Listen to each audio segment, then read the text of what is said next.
Hello friends, special food with आरतीमध्ये तुमचं अगदी मनापासून स्वागत. तर आज आपण मस्त असे घावणे आणि चटणी करणार आहोत. छान असे जाळीदार आणि एकदम सॉफ्ट असे घावणे बघायचे. तर इथं तांदळाचं पीठ न भिजवता आपण तांदूळ भिजवून त्याच्यापासून घावणे तयार करणार आहोत. तर तुम्ही बघू शकता इतकं सॉफ्ट आणि एकदम जाळीदार असे आपले घावणे तयार झालेले आहेत आणि त्याचबरोबर नारळाची हिरवी चटणी.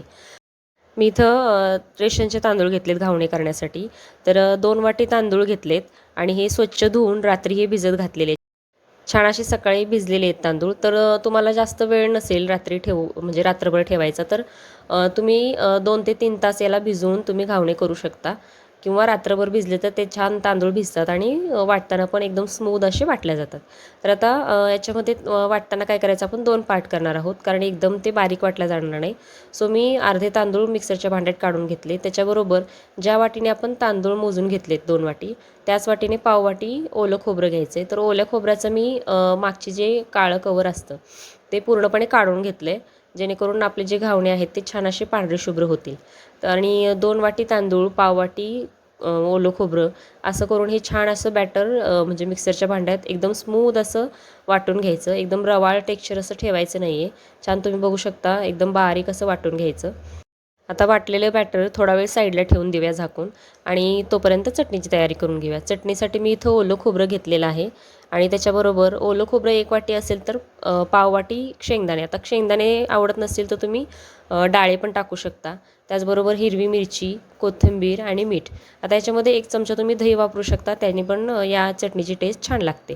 आणि हे छान असं मिक्सरच्या भांड्यात वाटून घ्यायचं आणि फोडणी करून घ्यायची. फोडणीमध्ये तेल गरम झालं की अर्धा चमचा जिरं, मोहरी आणि कढीपत्ता, थोडंसं हिंग टाकायचं आणि वाटलेल्या चटणीवर छान अशी कडकडीत फोडणी टाकायची आणि चटणी तयार करून म्हणजे छान असे मिक्स करून चटणी तयार करून बाजूला ठेवायची.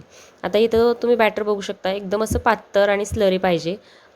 एकदम म्हणजे घट्ट नको आहे कारण ते एकाच ठिकाणी जाळी येणार नाही आणि एकाच ठिकाणी अगदी म्हणजे सारखं ते होऊन जाईल. तर टाकताना पण आता हा मोठा तवा आहे नॉनस्टिकी, त्याच्यामुळे ते पूर्ण असा गोल आकार येत नाही आहे त्याला. तर आकारापेक्षा त्याची जाळी तुम्ही बघू शकताय, खूप जाळीदार आणि असे छान असे सॉफ्ट असे आपले घावणे तयार होतात.